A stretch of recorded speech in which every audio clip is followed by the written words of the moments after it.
वासुदेवाय नमः। हरे राम राम राम हरे हरे, हरे कृष्ण कृष्ण कृष्ण हरे हरे। भाइयों और बहनों, मैं विमल कुमार रांची झारखंड का निवासी हूँ। मैं अपने चैनल धार्मिक ज्ञान में आप सभी को का स्वागत करता हूँ। मैं पिछले एपिसोड में भगवत गीता पर चर्चा कर रहा था। उस चर्चा को आगे बढ़ाते हुए मैं आज आप लोगों को बतलाना चाहता हूँ कि भगवत गीता क्या है, भगवत गीता का प्रयोजन क्या है। जैसा कि सर्वविदित है, भगवत गीता के वक्ता स्वयं भगवान श्री कृष्ण हैं। भगवत गीता के प्रवचन के पीछे भगवान का उद्देश्य है मनुष्य को संसार के भौतिक संसार के अज्ञान से उबारना। इस संसार में प्रत्येक व्यक्ति किसी न किसी कठिनाई में फंसा रहता है।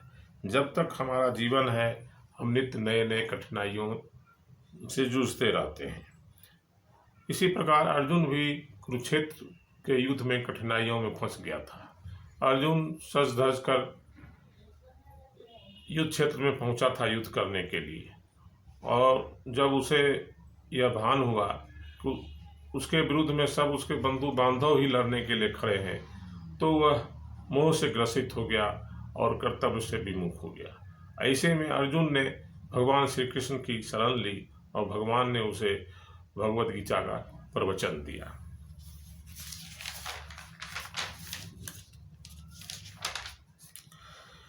जैसा कि मैं पहले कह चुका हूं कि प्रत्येक मनुष्य कठिनाइयों से घिरा रहता है और किसी न किसी प्रकार का कष्ट भोगता रहता है, चाहे वह कष्ट मानसिक हो, शारीरिक हो या कुछ और।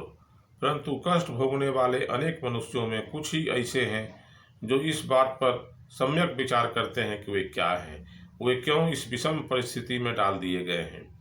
मनुष्य के मन में यह जिज्ञासा होनी चाहिए कि कष्ट का क्या कारण है। कष्ट की अनुभूति नहीं, कष्टों का हल ढूंढने की जरूरत है। ब्रह्म सूत्र में इस जिज्ञासा को ब्रह्म जिज्ञासा कहा गया है। हम संसार में कुछ भी काम करें, परंतु यदि परम ब्रह्म के स्वभाव के विषय में जानने की जिज्ञासा न हो तो हमारे सारे कार्यकलाप असफल माने जाएंगे। अतएव जो लोग यह प्रश्न करना आरंभ कर देते हैं कि वे क्या है, कौन है, कहाँ से आए हैं, मृत्यु के बाद वे कहाँ जाएंगे, ऐसे व्यक्ति ही भगवत गीता को समझने के सुपात्र विद्यार्थी हैं। निष्ठावान विद्यार्थी में भगवान के प्रति विश्वास और आदर भाव भी होना चाहिए। अर्जुन ऐसा ही विद्यार्थी था, अतः भगवान ने अर्जुन को ही भगवत गीता का प्रवचन दिया। मनुष्य का जन्म इस संसार में क्यों हुआ है, इस बात को मनुष्य भूल जाता है। जब मनुष्य जीवन के वास्तविक प्रयोजन को भूल जाता है तो भगवान कृष्ण विशेष रूप से उसी उद्देश्य की पुनर्स्थापना के लिए अवतार लेते हैं। हम सभी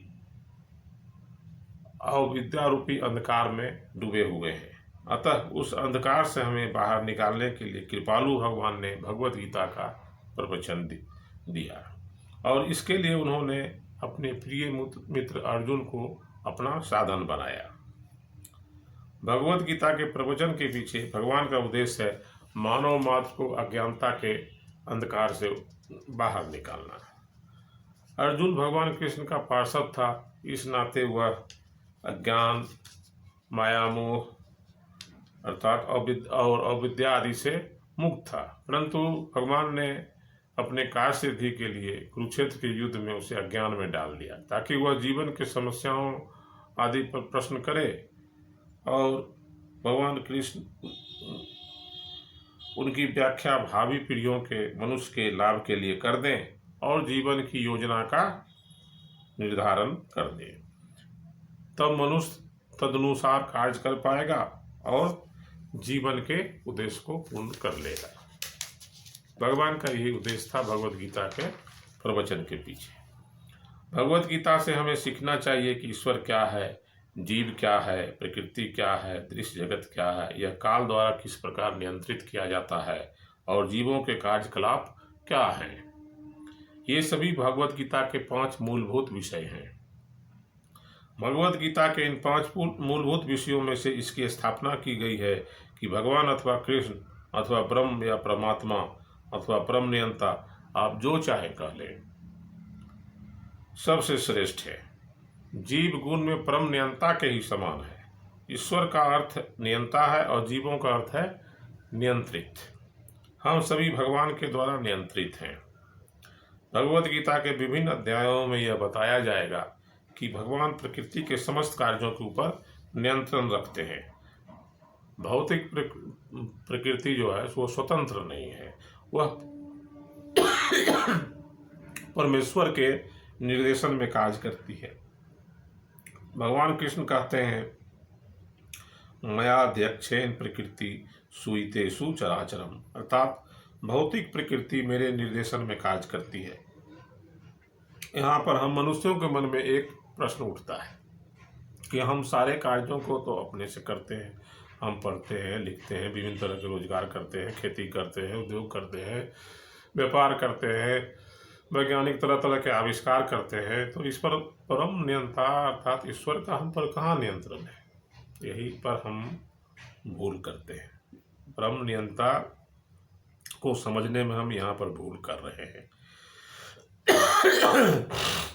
अर्थात ईश्वर को न मानना या परम नियंता को न मानना वास्तव में बचपना है।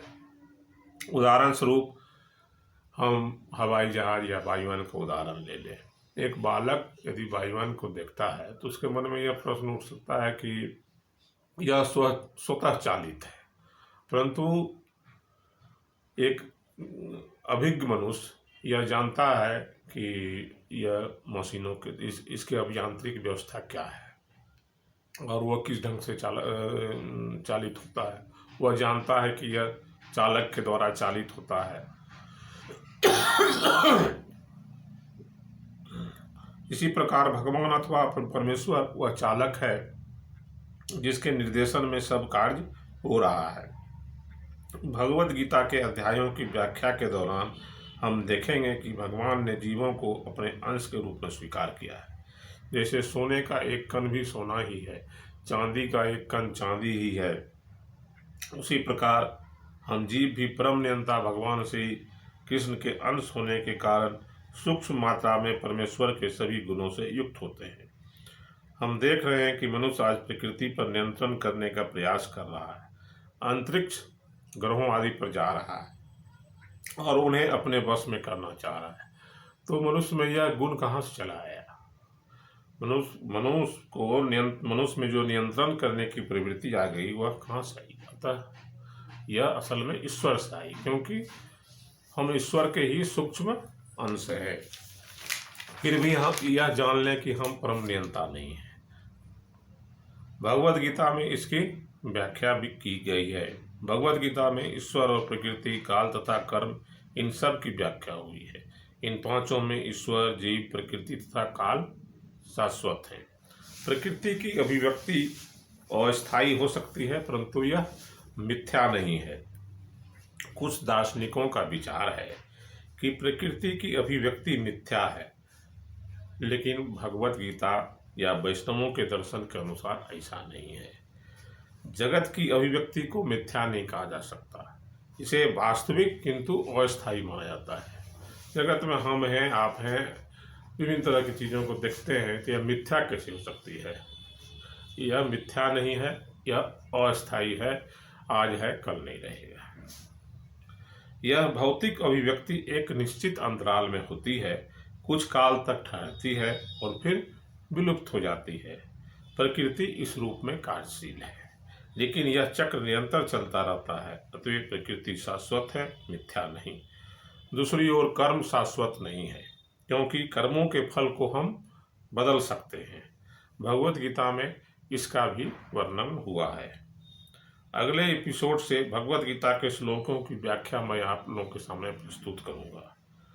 मेरा यह वीडियो आपको कैसा लगा कमेंट करेंगे, लाइक और सब्सक्राइब करेंगे और साथ में लगी बेल की घंटी भी दबा देंगे। जय भवानी।